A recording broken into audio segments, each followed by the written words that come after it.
Hi, people. It's your Negro with aptitude and host of the Blackboard, Mickee Lee. Happy Friday! I hope you've had a great week and are doing well and staying safe despite all of the chaos going around us. I want to welcome you to a new weekly series that I'm finally getting put up today. It's called Faithful Fridays, and it will air each week on Friday evening around the 7 o'clock hour, God willing. On Faithful Fridays, we will examine Christianity in general, Black Christian worship specifically, and practical strategies to stay faithful to God during these increasingly dark days. He says His Word is our sword and shield. We need to learn to wield it mightily. Now, even as I say dark days, I know that my people have rarely seen any light. I frequently lament before the Lord that my people have had no rest in 500 years of being in the Americas. I want to know when He will give us that rest. I haven't yet received an answer, but I will keep knocking at the door like the woman Jesus described in Luke 18, verses 1 through 8. I intend to wear Him out, asking when? When?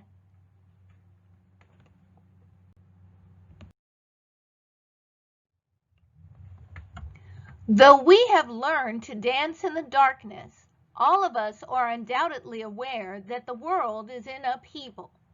Not only are we facing food shortages, a pending economic collapse, and a pandemic, whether or not this is a manufactured crisis is debatable. But in 2020, the level of anti-Blackness is reminiscent of 1620, 1720, 1820, and 1920. Black people are killed while the cameras roll. We can't walk down the street, jog, barbecue, bird watch, sell bottles of water. We can't even sleep in our beds in peace. To add insult to injury, at a time when the church should be on high alert and every believer active in retrieving the lost and healing the wounded, the response is resounding complacency and dismissal. The trouble is, many who call themselves followers of Christ or Christians are acting like anything but. It is very difficult to tell these people from the non-believers or people of the world. It goes beyond cussing, continued fornication, continued lying or cheating, laziness about reading the Bible, praying, or praising. These things are bad enough and show the professing Christian to belong to Christ in name only. However, in the case of a nation such as America, which has declared itself to be Christian before the world, this blatant hypocrisy mocks the sacrifice of Jesus Christ and continues to provide fodder to the fire that will eventually destroy the country. Jesus gave 2 commandments to His followers. Love the Lord your God with all your heart, soul, and mind, and love thy neighbor as thyself. He was careful to note these 2 great commandments enfolded all of the Mosaic Law. As we witness the turmoil that continues to take center stage, specifically the continued anti-Blackness, the question must be raised, is America a Christian nation? Christians in America are upset that someone took a knee at a football game to protest police brutality, and that the Black national anthem will be sung alongside the American national anthem to show solidarity with Black citizens. These same Christians were upset 60 years ago when people marched on Birmingham and D.C. demanding equal rights, and when little Black children tried to register in white schools. Christians fight harder for gun rights than they do the rights of a child to have access to clean water, good food, a sound education, and safe housing. Yet they declare abortion is the problem.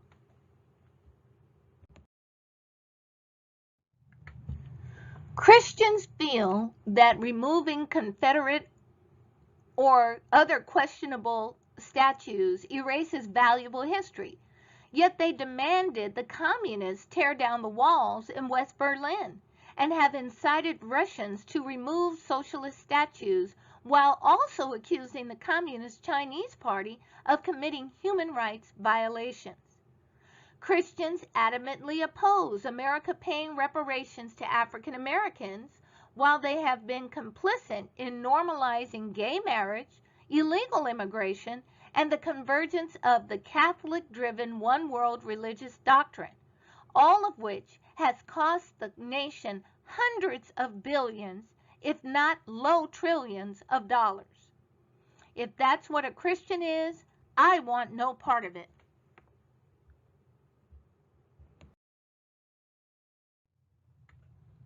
It has not escaped my attention that the vast majority of those marching in the Black Lives Matter protests are non-believers. If they understand the sanctity of black life, what excuse has the church? If they are actively pouring out expressions of compassion, opening their wallets, pushing forward the conversation of racism, and working to gain understanding and reconciliation, what excuse has the Christian? For the record, I do not condone the looting, destruction, or violence that has accompanied many of these protest events. I do not condone the shifting of the message from the sanctity of black life to the elevation of the alphabet soup crowd's agenda. I do not condone the spread of lawlessness just because it has a black face, nor will I stand by and allow anti-whiteness to replace anti-blackness. But the fact remains, none of these events would be taking place were America truly a Christian nation. If America were a Christian nation, her foundation would not have been built on annihilation, subjugation, theft, robbery, murder, the separation of families, and the valuation of a race of people to being 3/5 human. Were America a Christian nation, her people would not have taken 400 years to admit to, take accountability for, and make amends to those citizens she has most viciously and continuously violated.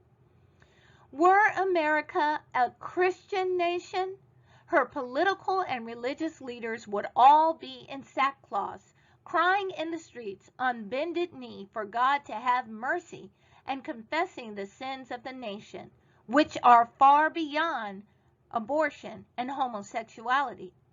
Her citizens would be weeping aloud for every soul lost to violence, drugs, alcoholism, depression, and all other expressions of waywardness, regardless of race. Were America a Christian nation, she would not be content until all of her citizens were well fed, clothed, and housed, until each citizen was made aware of their value to God and helped to walk in the purposes for which He designed them.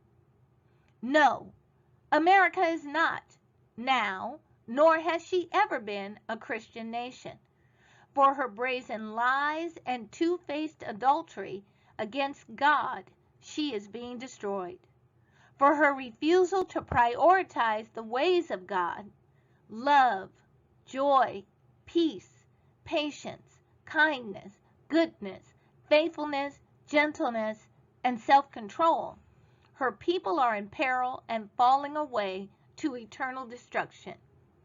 For her bold hypocrisies, her enemies will soon trample her underfoot. Though America is not a Christian nation, she does have a few Christian people.